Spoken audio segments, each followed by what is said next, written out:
El temor de una posible crisis con uno de los grupos más influyentes de México cambió una decisión de política exterior.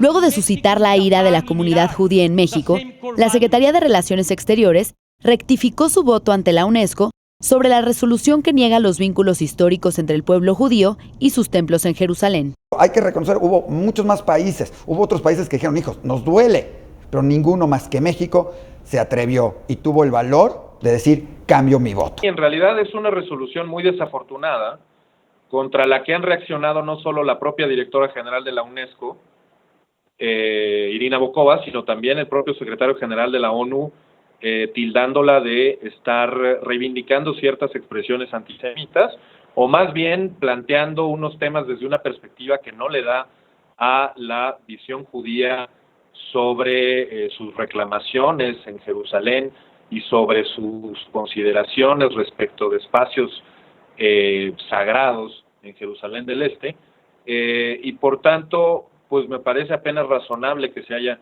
modificado el voto. Pero esta no es la primera vez que México pone en riesgo su relación con Israel. En 1974, el entonces presidente de México, Luis Echeverría, apoyó el ingreso de la representación palestina a la Asamblea General de la ONU. En 1976, impulsó la apertura de una oficina de la Organización para la Liberación Palestina en la Ciudad de México. Y en 1975, Echeverría votó a favor de la resolución que definió al sionismo como una forma de racismo en la Asamblea General de Naciones Unidas, lo que generó una serie de sanciones económicas y políticas a nuestro país. But we, the Jewish people, will not forget. For us, the Jewish people, this resolution based on hatred, falsehood and arrogance is devoid of any moral or legal value. For us, the Jewish people, this is no more than a piece of paper and we shall treat it as such. El voto mexicano fue castigado por Israel con un boicot turístico que afectó gravemente los flujos de israelíes a México, hasta que el gobierno, de forma muy similar a la actual, rectificó su posición. En esta ocasión, la Secretaría de Relaciones Exteriores aseguró que el cambio del voto reitera el reconocimiento que el gobierno de México otorga al vínculo innegable del pueblo judío con el patrimonio cultural ubicado en Jerusalén Oriental. No cambia prácticamente en nada, salvo, digamos, la propia posición mexicana con respecto a la protección del patrimonio cultural e histórico de Jerusalén del Este. De acuerdo con el último censo del INEGI, en México hay alrededor de 70,000 personas que practican la religión judía y cuyo peso económico y político es innegable.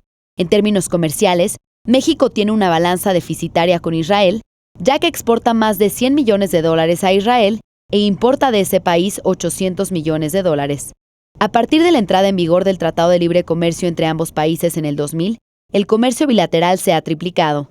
Yo creo que no genera una ruptura, hay demasiados lazos de amistad y vínculos de unión hoy en día entre México e Israel, ¿sí? Que no pueden romperse